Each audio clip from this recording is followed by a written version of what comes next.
শিক্ষার্থী বন্ধুরা, আশা করি আপনারা সবাই ভালো আছেন। আমিও ভালো আছি। তো ইংরেজি ভাষার প্রাণ বলা হয় টেন্সকে। বলা হয়েছে tense is the soul of English language. যে ব্যক্তি টেন্সটা ভালো করে আয়ত্ত করতে পারবে সে ইংরেজি ভাষাতে কথা বলতে পারবে, ফ্রি হ্যান্ডে লিখতে পারবে এবং সে যে কোনো সেন্টেন্স বা প্যাসেজ পড়ে তার সঠিক অর্থ বুঝতে পারবে। তো সেই আলোকে আমি টেন্সে একটি নতুন সূত্র তৈরি করেছি। এই সূত্রটা ফলো করলে আপনারা যে কোনো বাক্যের টেন্স খুব সহজেই নির্ণয় করতে পারবেন। রবীন্দ্রনাথ ঠাকুর বলেছেন, আগে বাংলা ভাষার ভিত গড়তে হয়, তারপরে ইংরেজির গাঁথনি। তো আমরা যেহেতু বাঙালি, আমাদেরকে আগে বাংলায় টেন্সটা ভালো করে বুঝতে হবে। যে ব্যক্তি বাংলা প্রত্যেকটা সেন্টেন্সের টেন্স চিনতে পারবে বা নির্ণয় করতে পারবে, সে খুব সহজেই ইংরেজিতে ট্রান্সলেট করতে পারবে বা ইংরেজি ভাষায় কথা বলতে পারবে। তো এখানে দেখেন বলা হচ্ছে টেন্স এট আ গ্লান্স। এক নজরে টেন্স আমরা এখানে দেখাচ্ছি। প্রেজেন্ট টেন্স, নিচের সংকেতগুলো থাকে না। অর্থাৎ নিচে আমি কিছু সংকেত দিয়েছি, সংকেতগুলো হচ্ছে পাস্ট টেন্সের আর ফিউচার টেন্সের। পাস্ট টেন্স, যদি বাংলায় ক্রিয়ার শেষে ল, ত, ম থাকে সেটা পাস্ট টেন্স হয়। যদি বাংলা ক্রিয়ার শেষে ব থাকে সেটা ফিউচার টেন্স হয়। আর ল, ত, ম এবং ব যদি এইগুলা না থাকে তবে সেটা প্রেজেন্ট টেন্স হয়। তাহলে আমরা প্রেজেন্ট, পাস্ট এবং ফিউচার টেন্স চিনতে পারলাম। তো এখন আমরা দেখে নেব কোনগুলো ইনডেফিনিট, কোনগুলো কন্টিনিউয়াস, কোনগুলো পারফেক্ট আর কোনগুলো পারফেক্ট কন্টিনিউয়াস। নিচের সংকেতগুলো না থাকলে সেটা হবে ইনডেফিনিট। যদি তে থাকে সেটা হবে কন্টিনিউয়াস। যদি আ থাকে সেটা হবে পারফেক্ট। আর সময় যোগ তে থাকলে সেটা হবে পারফেক্ট কন্টিনিউয়াস। এখন যদি ক্রিয়ার শেষে নিচের সাংকেতিক চিহ্নগুলো মানে এইগুলা আর এইগুলা না থাকে আর তার সঙ্গে যদি নিচের এগুলা যুক্ত না হয়, তে, আ, সময় যোগ তে এগুলা যুক্ত না হয়, তো সেটা হবে প্রেজেন্ট ইনডেফিনিট। যদি নিচের সাংকেতিক চিহ্নগুলো ক্রিয়ার শেষে না থাকে মানে ল, ত, ম এবং ব না থাকে এবং ওই ক্রিয়ার সাথে যদি তে যুক্ত হয় তাহলে সেটা হবে প্রেজেন্ট কন্টিনিউয়াস। কারণ নিচের সাংকেতিক চিহ্নগুলো নাই মানে সেটা প্রেজেন্ট, আর তে আছে মানে কন্টিনিউয়াস, তার মানে হচ্ছে প্রেজেন্ট কন্টিনিউয়াস। যদি নিচের সংকেতগুলো না থাকে সেটা হবে প্রেজেন্ট, আর তার সঙ্গে যদি আ যুক্ত হয় সেটা হবে পারফেক্ট, তার মানে প্রেজেন্ট পারফেক্ট। যদি নিচের সংকেতগুলো না থাকে এবং তার সঙ্গে যদি যুক্ত হয় সময় যোগ তে সেটা হবে পারফেক্ট কন্টিনিউয়াস, তার মানে প্রেজেন্ট পারফেক্ট কন্টিনিউয়াস। আবার যদি বাংলা বাক্যে ক্রিয়ার শেষে ল অথবা ত অথবা ম যে কোনো একটি বর্ণ থাকে তাহলে আমাদেরকে বুঝতে হবে এই ক্রিয়াটা পাস্ট ফর্মে আছে। এখন পাস্টের কোনটা হবে, ইনডেফিনিট না কন্টিনিউয়াস নাকি পারফেক্ট নাকি পারফেক্ট কন্টিনিউয়াস? আসুন আমরা দেখে নিই। যখন ক্রিয়া শেষে ল, ত অথবা ম আছে কিন্তু নিচের সাংকেতিক চিহ্নগুলা নাই, সেটা হবে পাস্ট ইনডেফিনিট। ল, ত, ম আছে এবং তার সাথে যুক্ত হয়েছে তে, তাহলে ল, ত, ম মানে পাস্ট আর তে মানে কন্টিনিউয়াস, পাস্ট কন্টিনিউয়াস।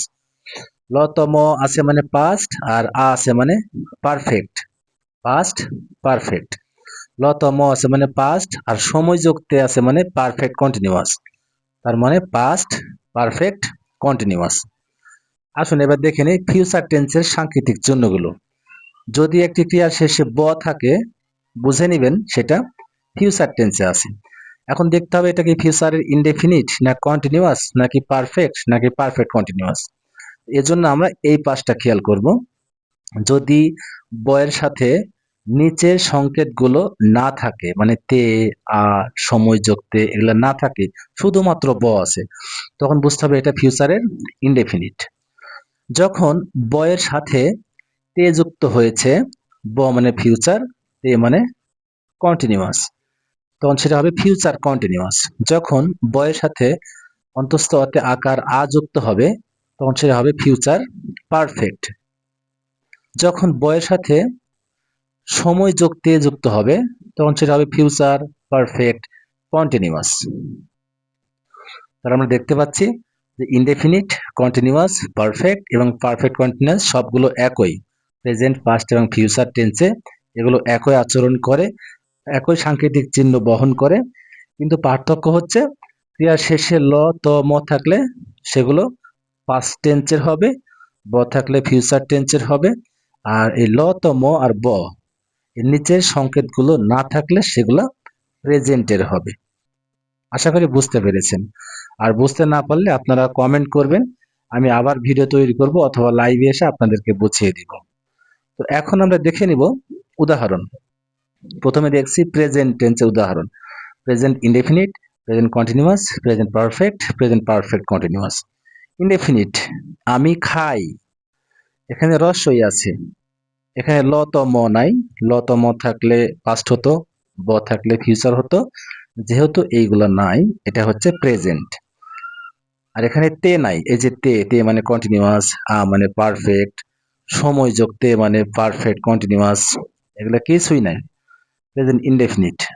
নিচেরটা প্রেজেন্ট কন্টিনিউয়াসের উদাহরণ, কারণ এখানে লাস্টে স আছে, স মানে এখানে প্রেজেন্ট, আর তে মানে কন্টিনিউয়াস, প্রেজেন্ট কন্টিনিউয়াস। এখানেও স আছে, ল ত ম নাই, ব নাই, মানে প্রেজেন্ট, এটা আ আছে, প্রেজেন্ট পারফেক্ট। এখানে স আছে, এখানে তে আছে, আর এখানে সময় যোগ করা আছে, তাহলে সময় যোগ তে আর শেষে স আছে, এটা হচ্ছে প্রেজেন্ট পারফেক্ট কন্টিনিউয়াস। এবার আমরা দেখে নিব পাস্ট ইনডেফিনিট টেন্স। শেষে ম আছে, এটা পাস্ট ইনডেফিনিট, শেষে ম আছে মানে পাস্ট, তার সঙ্গে তে যুক্ত হয়েছে, তে মানে কন্টিনিউয়াস, পাস্ট কন্টিনিউয়াস। শেষে ম আছে, ম মানে পাস্ট, আর আ মানে পারফেক্ট, পাস্ট পারফেক্ট। এখানে সময় যোগ তে আছে, আর শেষে ম আছে, ম মানে পাস্ট, আর সময় যোগ তে মানে পারফেক্ট কন্টিনিউয়াস, সব মিলে হলো পাস্ট পারফেক্ট কন্টিনিউয়াস। আসুন আমরা এবার ফিউচার টেন্সটা দেখে নিই।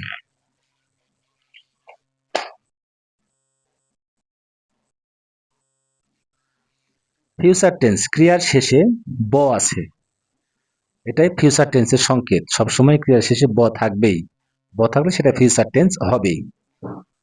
ফিউচার কন্টিনিউয়াস টেন্স, ক্রিয়ার শেষে ব আছে আর তে আছে, তে মানে কন্টিনিউয়াস, ব মানে ফিউচার, ফিউচার কন্টিনিউয়াস, এখানেও তাই, তে, ব। ক্রিয়ার শেষে ব আছে, ব মানে ফিউচার, আর আ মানে পারফেক্ট, ফিউচার পারফেক্ট। এখানে ক্রিয়ার শেষে ব আছে, ব মানে ফিউচার, আর এখানে সময় যোগ তে যুক্ত হয়েছে, সময় যোগ তে মানে পারফেক্ট কন্টিনিউয়াস, আর ব মানে ফিউচার, সব মিলিয়ে হলো ফিউচার পারফেক্ট কন্টিনিউয়াস। আশা করি বুঝতে পেরেছেন। আর যদিও বুঝতে না পারেন তাহলে আপনারা কমেন্ট করবেন, আমি এই সূত্রটা আপনাদের বুঝিয়ে দিব। এই সূত্রটা বুঝতে পারলে ইনশাল্লাহ আপনাদের আর কোনো সূত্র দেখতে হবে না, আপনারা বাংলা ভাষার পুরাপুরি টেন্স বা ক্রিয়ার কালটা বুঝতে পারবেন, আর তারপরে সেখান থেকে ইংরেজিতে খুব সহজেই ট্রান্সলেট করতে পারবেন। সবার জন্য শুভকামনা, ভালো থাকবেন, আবার দেখা হবে। আল্লাহ হাফিজ।